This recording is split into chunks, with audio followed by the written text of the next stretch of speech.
All right, class, today we're going to be making pizza. We're going to be making homemade pizza. It is so simple and you're going to love it.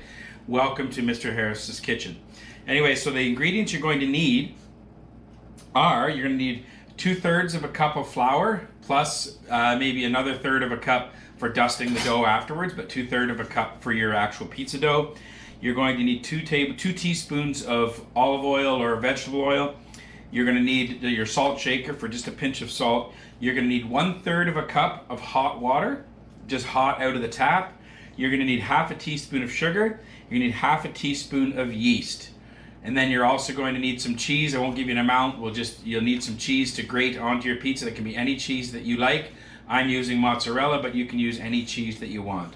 And then you're also going to need a can of tomato sauce or just pasta sauce, whatever tomato sauce that you like, to keep it simple, let somebody else make that for you. Okay, those are your ingredients, so gather those up, and when that's ready, you can cook along with me if you want, or you can watch the video and then do it yourself afterwards. Okay, enjoy. Okay, what we're going to try to do today is just make one pizza dough enough for you, because if we get back to class, this is what I would like to do. Everybody gets to make their own pizza dough. So what I have started off with, I don't know, you probably can't see it swirling around in there, is just 1/3 of a cup of hot water out of the tap. Okay, hot water. And what we're going to do, I have some yeast, just some instant yeast, and sometimes you can buy little packets of it, that's fine. But I am going to grab half a teaspoon of this instant yeast. Okay, just half a teaspoon, put it in there. Okay, so the yeast is done. The yeast is what gives your bread, dough, stuff like that. It gives it a little bit of life, and it makes it grow and be fluffy, and it gives it a bit of a flavor too. But it's mostly because it will rise and kind of let it be doughy and springy. What we're gonna do next is we're gonna put half a teaspoon of just regular sugar in there. Sometimes I'll use maple syrup, but today I'm gonna use sugar. That feeds the yeast. The yeast needs some food in order to grow, and you're going to see what happens to this yeast after we wait a little bit. I'm also going to drizzle, I would say, about a teaspoon of oil in here. It doesn't really have to be exact, just a little bit of oil. That's going to give it, again, give your dough some elasticity and some springiness. So I'm not going to put salt in right now, because we will put salt in later, but salt can actually act in a way to kill the yeast and to stop it from rising. So all I'm going to do is take that teaspoon that I used, stir it around a little bit, kind of activate it, and we're going to wait about 10 minutes to let this yeast come alive and let it wake up. Okay, so we'll see you back here in about 10 minutes. So I told you we'd wait a little while and you would see what the yeast would do. I don't know how well you can see it on video there, but it's completely dissolved at least, and it's actually started to froth up a little bit, and that's what we want. So you can see actually here how it started off as just little pellets. Okay, so that's all dissolved, and now we'll be able to mix the flour in and get ready to go.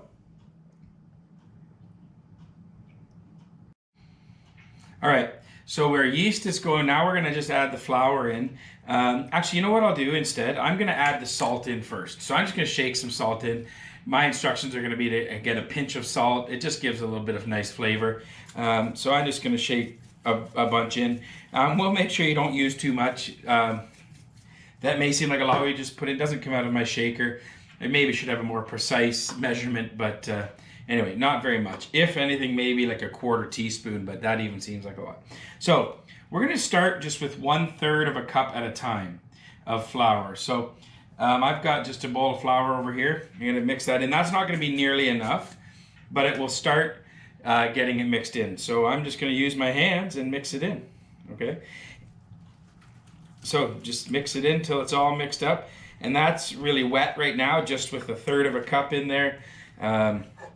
It doesn't really make it come together at all. That might be like you'd make for a pancake. So we're going to add another 1/3 of a cup in here.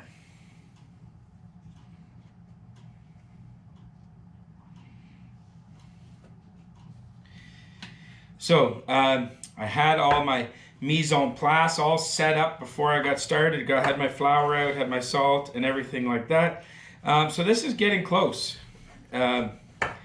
I'm going to do it all, well, you know what, I'll pull it out and do it on the board just so you can see it.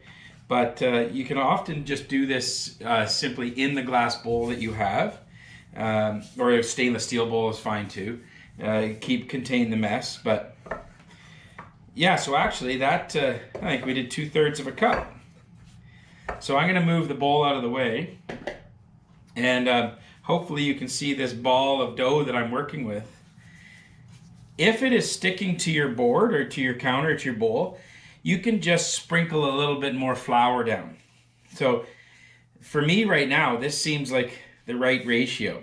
Okay, don't get rid of that bowl that you were using, because we're actually going to end up putting the dough back into it in a second. You will feel the dough get stickier as you keep working the dough, as you keep kneading it. So this is kneading the dough. Okay, and the longer you knead it, actually, the chewier your dough gets. It activates what's called the glutens. So you'll hear some people talk about being gluten-free, but gluten is kind of what makes it stick together. It's in wheat and whatever. I actually used spelt flour for this. Okay, so I don't know how long I've been kneading it for now, a couple of minutes, I guess. You can knead it for longer if you like. And actually, you get a bit of a forearm workout in here while you do this. I'm just rolling it around. Really, as long as you're moving it, we're using a fairly small ball of dough because this is just going to be one pizza crust. But if you were doing it, like making it for your whole family, and you were going to either make one big pizza, or you were going to kind of break it into balls and make individual pizzas, this would be a little different process. You'd have more push it forward and pull it back. But really, as long as you're keeping the dough moving, then that's kneading the dough. You're mixing everything through, and again, you're activating those glutens.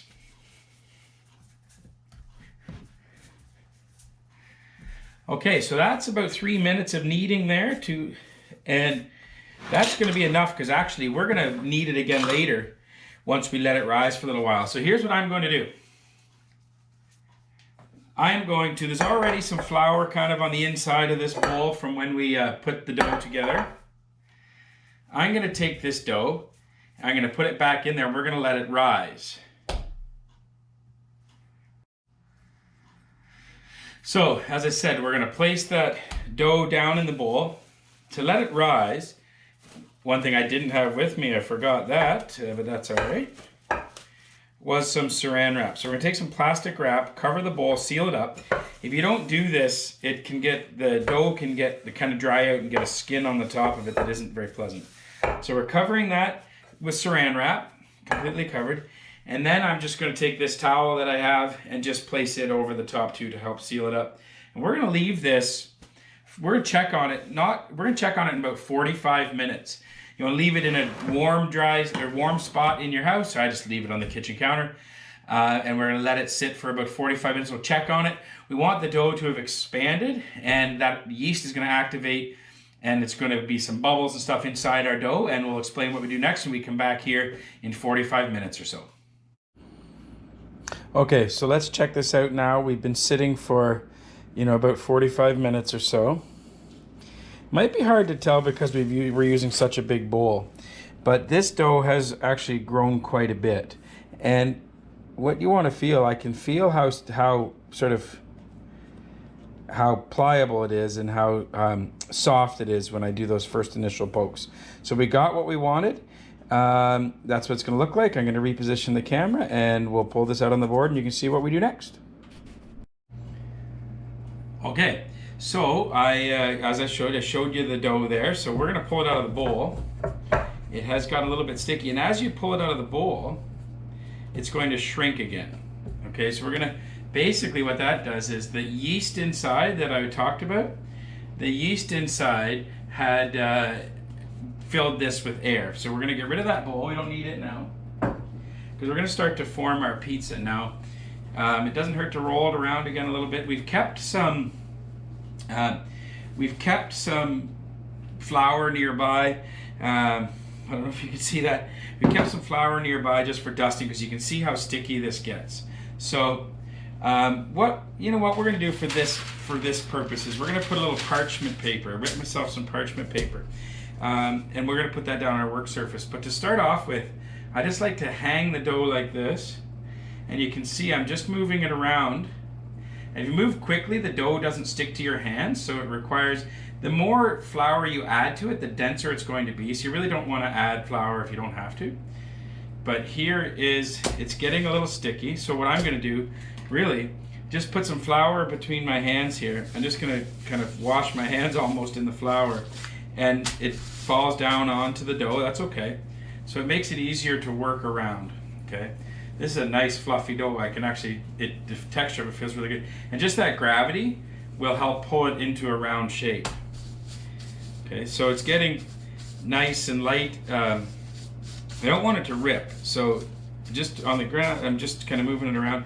I might even, I'm going to even resort to this rolling pin, but I'm not going right out to the edges because I'd like to leave a little bit of a crust there, like you see on, so you know, pizza at restaurants and different things, or if you get pizza out.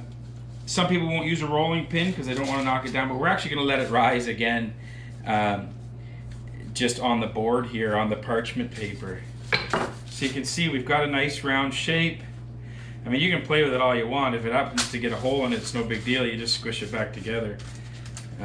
So I'm just going to keep, now I'm just going to move it with my hands, and all the extra dough is out here at the edge, so just keep kind of pushing down on it and pushing it out. This dough, I don't know, I like the feeling of the dough. It's nice and soft. Okay, so that is good for me. You can make it as thick as you want, but that's the thickness that I'd be going for. I don't know, we can really as thin as you want, but I kind of left a crust around the outside. I'm going to bring the camera over here and show you what we're talking about. So there's our nice round pizza. You can see it's very light and fluffy here. It's just worked really well. And we used a spelt flour, which is an ancient grain. It's a whole wheat, so it's a little healthier dough. And again, you get that to the thickness you want. I like a thin crust pizza, so I like to leave it at that.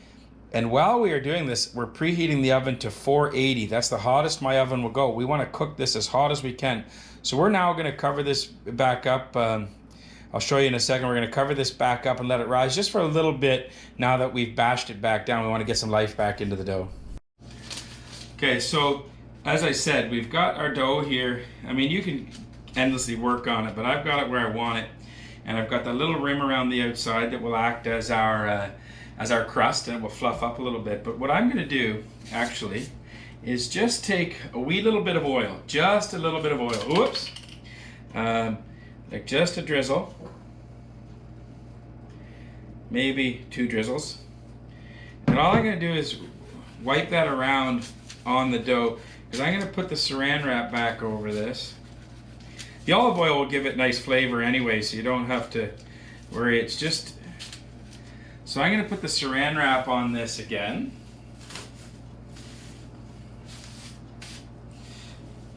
Okay. Just cover it up a little bit. I'm not going to put the towel on it this time because I don't want that weight on it. I'm just going to cover it up so it doesn't dry out.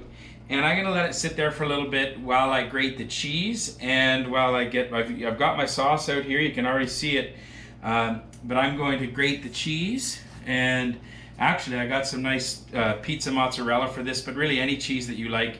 My wife prefers Gouda, my daughter prefers old cheddar, but I prefer the pizza mozzarella, so that's what we're going to use today. Grate that, get that ready while our oven is preheating, and we just let that come back to life. Okay, so we've waited a few minutes, our oven's preheating. I grabbed my pizza mozzarella, and I like this type of a grater, like, because the cheese goes right down into the bowl. So we'll just finish grating that, finish that off a little bit. So that should be enough for now. We'll leave that here. Okay, so now we get to assemble our pizza, and of course you can have any toppings you want. We're just going for a simple cheese pizza today, not too complicated, just cheese and pizza sauce. So I'm just going to uncover that. We've let our dough kind of come back to life a little bit here. I've just got some store-bought pizza sauce. And just with a big spoon, I'm going to take a spoonful, drop it in the middle of the pizza, and in circular motion, you can start to spread that out. Okay, this one requires 2 spoonfuls, it looks like, and we'll see if that's enough. You actually need, I would say, I always am surprised, you need less sauce than you think. I have a friend that always, when we used to go to Pizza Hut as teenagers, would order double sauce. He really liked the sauce, but you can see, I don't know how well you can see that, but you have just a nice even coverage. And of course, again, leave the edge, because you want a little bit of that crust showing just at the edge. Okay, so that's the sauce. And then cheese. Again, you need less cheese than you think, because as it melts and spreads out, it will form an even layer. So I don't mind getting a few things of cheese on the crust, because that kind of tastes good as it crisps up out on the crust. So it's okay if you see some of the sauce through the cheese. As I said, this cheese will spread out and be plenty. You always a little bit less. That's a lesson my wife taught me. Actually, you need less cheese than you think, and then you'll taste the crust and the sauce. I like to just do a little bit of salt over the top. And actually, I personally like a little bit of pepper over the top. That's not for everybody. I wouldn't do this if I was making this for my kids, but since they're not home, I can do that. Okay, so we've got our pizza preheating to 480. I'm going to put it on this tray just so that, because the parchment paper doesn't really have enough structure. So I'm just going to slide that right under there. And it's okay if the parchment paper goes, of course, over the edge of that tray. That will work. So next step is we're going in the oven. So there you can see the pizza. You can see lots of sauce through the cheese. That's what I'm talking about the ratio of cheese to sauce and that sort of thing. You can see I've left the edge.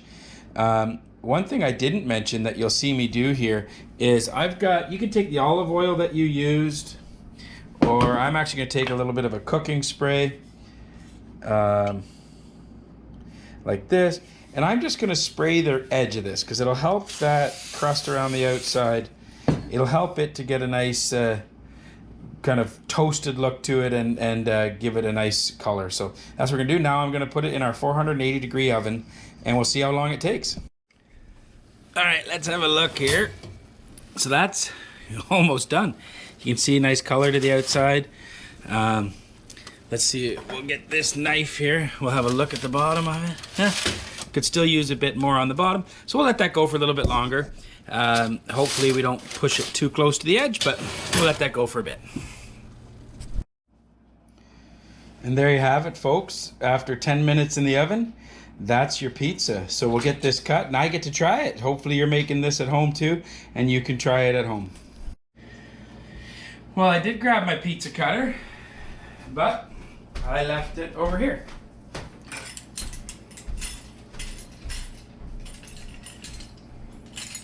You can cut this with anything, of course, but I like the Trussell pizza cutter.